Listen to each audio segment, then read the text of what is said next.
So hi guys, welcome back to our channel Friendly Discussion. Me Anushka here to discuss the second part of the second chapter Vedic period. Now before proceeding, let me tell you, if you have not watched the first part of this chapter, then you can check the description box. The link is already provided. Now starting with the political life in the later Vedic age, the first one is the spread of Aryans. Now by this time, the Aryans had spread to the inner parts of India, and generally they occupied the whole of northern India and some parts of southern India. Now the second is the powerful empires. New powerful empires like Kullu, Panchal, Kosala, Magadha, Kashi, etc. These are the only names, some of the powerful empires' names. Now the third is the increased powers of the king. The expansion in the territorial limits of the different empires had also increased, and the powers of the kings considerably. Now the king even knew how it looked after the welfare of his people, and his chief duties as before were to keep peace in his kingdom and to protect the people against foreign invasions, to punish the wrongdoers and to dispense with justice. Now the fourth is more state commission officials to assist. Now with this, the formation of wider kingdoms and the assumption of greater powers by the kings, the number of his officials was also increased. Now during the Rig Vedic period, the king was assisted by his Purohit, commander-in-chief, and the Gramini. Now, etc. There were many others also. But now there was a large number of new armies and officials like the treasurer, the personal attendants, and the chief justice, the prison, etc.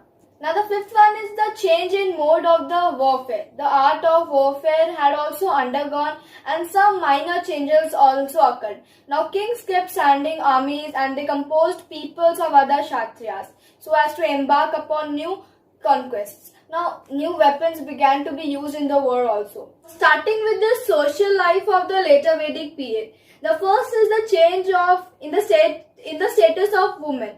By this time, the status of women had degraded as compared to the status in the Rig Vedic period. Now they had totally lost their position both in religious affairs and social fields. They were prohibited from actively participating in the affairs of the state, and birth of a daughter was regarded as an unfortunate event. Now the second is the importance of the Kshatriyas. The priests were honored, but their power of the state had fully passed into the hands of the kings who belonged to the Kshatriya class. And now the center of the power was not the priest but the king.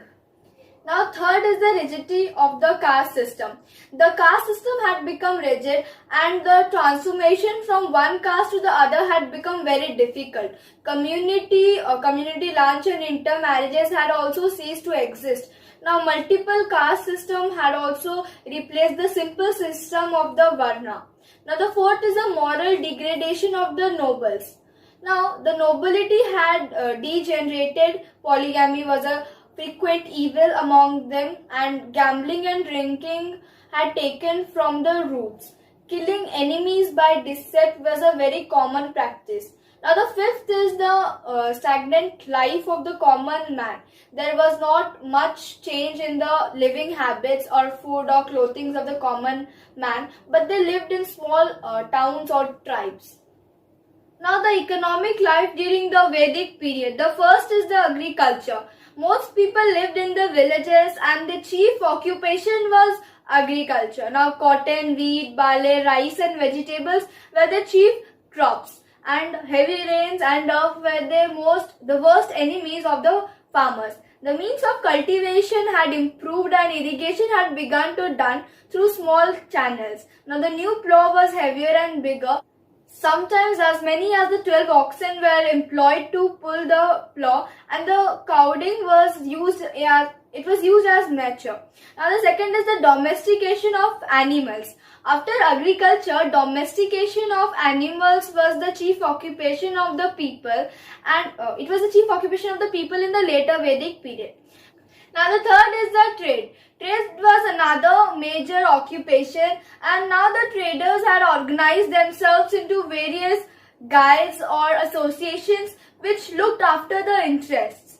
Now the fourth is the growth of cities. Now the Rig Vedic people, as you know, they used to live in small villages where they pursued their respective occupations, but now several towns like Hastinapur and etc. had also grown. Now starting with the religious life, the first one is the rise of new gods. The nature gods of the Rig Vedic period like Indra and Varuna and Surya, Prithvi, Agni, which were now replaced by new gods such as the Brahman with Vishnu and Shiva, etc. Now these new gods become quite popular among the people. Now the second is the religion become complex. Now the religion was no longer simple, and many new rituals and sacrifices were being gradually introduced to the new region. Now there was a growing tendency towards the sacrifice. Now the third is the faith in charms and magic. Some people had developed firm faith in charms and magic which they practiced to ward off decrees and to quell their foes. Now, the fourth one is faith in karma and the mukti theories. Now, the people believed that the visible world was an illusion and which they most discard to obtain ultimate salvation. Beside man, they must perform some gods which need to fire himself from the cycle of rebirth. Now the fifth increase is the importance of the Brahmins. Now in the Rig Vedic age, the region was very simple and ordinary, and the householders were able to perform the region ceremonies themselves. But in the later Vedic age, the religious practices become more and more complex, and there was new addition of the new sacrifices. It then became quite impossible for the householders to perform different yajnas and sacrifices. Hence, the demand for the Brahmins increased all the more which was greatly added to their importance. Now the differences between the Rig Vedic and the later Vedic civilization. Life in the later Vedic phase had undergone many radical changes as compared to their life in the Rig Vedic period. In almost all the fields, especially in the social, economic, religious and political fields, there was a change, and we'll give below a brief account of these changes. Starting with the differences in the social life. Caste, the first one is the caste system become rigid. Now during the Rig Vedic phase, the society was divided on the basis of the division of labor into the 4 varnas. But this varna system was not so rigid, and the transformation from one caste to another was not much difficult. Now, but in the later Vedic period or age, there arose numerous castes, and transformations from one caste to the another was quite impossible. Now the second is the status of the woman. Women led a great esteem in the Rig Vedic period, and then they enjoyed equal rights with men. But in the later Vedic age, man's position in the family becomes superior, and nevertheless women in higher families were still given education. But the right of the Swayamvar, the practice of Swayamvar, granted them the right to choose their own husbands. No doubt polygamy and dowry systems had become common. Women could no longer take part in political and social spheres. Now the third is a life of luxury. The Rig Vedic people lived a simple life, but the life in the later Vedic period became very dissolute, and man indulged in polygamy, gambling, drinking, dancing and music, etc. These things came in vogue through the man's life, which was still simple. Now the fourth is the Kshatriyas superseded other Brahmins. Now in the Rig Vedic phase, the Brahmins were considered supreme, but in the later Vedic period or the age, the status gradually shifted towards the Kshatriyas. Now the king and not the priest was the center of the authority. Now the differences in the economic or the material life. Starting with the first, which is the trade and occupation. Agriculture was still the chief occupation and mainstay, but efforts were made to increase the production by using some improvements in the irrigation and in the nature, etc. Domestication of animals was also the important occupation, and trade was also the popular with the introduction of coinage, transactions, and it became very easier. Barter system, it ceased to exist, and coins like nishka and etc. had also began to use. Now the second is the growth of cities. Now in the growth of cities, the Rigvedic civilization was prominently rural, but in the later Vedic phase, some new towns grown up. But in the towns of Mathura and Hastinapur, etc., had been founded during this period only. Now the differences in the religious life. The first is the complexity in the region. The religious beliefs of the Rigvedic Aryans were very simple, and they worshipped powers of the nature in the open, and they performed havan by burning incense and chanting the Vedic mantras. But it became highly complex in the later Vedic period. Now the religious practices were intermingled with superstitious and rituals. The priests conducted the yajnas, and at once it became imperative to feast several Brahmins. Animals were sacrificed to appease new gods, and charms and spells were practiced to stop over from disease and from the destroy enemies and all. Now the second is the advent of new gods. The old Vedic nature gods like the sun, Agni, then Varuna, etc. were replaced by the new ones, the Brahman, the Shiv, the Vishnu, etc. Now these were began to worship in this period and very highly.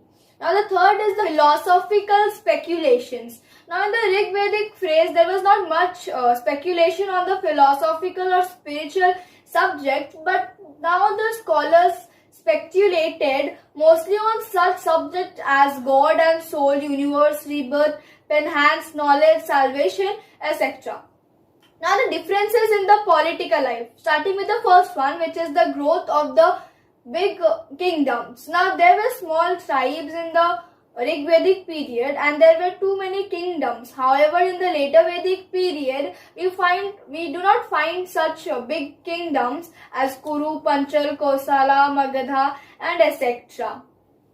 Now the Aryans had swamped the whole of the northern India, and they were carving with a desire to exist their territories. Now the second is the increase in the king's power. The Rigvedic king had very few powers, which were controlled by such popular agencies like the Sabha and the Samiti. But with the growth of large kingdoms in the later Vedic age, the ego accumulated, and the kings stressed on being considered as possessed with drive powers. Now the third one is the new officials, and in the Rig Vedic phrase, the king had only a few officials to assist him. They included the priest, the commander-in-chief or the village chief, but with the growth of states, several new officials were included who assisted the king in the discharge of his growing responsibilities. Now the fourth is the change in the mode of the warfare. The Rig Vedic king himself went to the battlefield and fed his armies, but now they send the armies led by the commanders. The elephants were also used in the battles to crush the enemy's resistance, and poisoned arrowheads and explosives were also used for such purposes.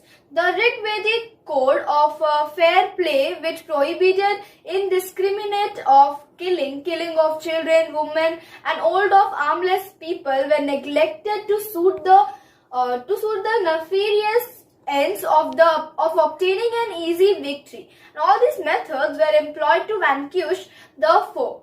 So guys, as you know that we have covered the second part of the Vedic period, which is the later Vedic civilization. And before ending this discussion, I would request you all to like, comment, share with all your friends, and definitely subscribe to our channel, and don't forget to press the bell icon. Thanks for watching.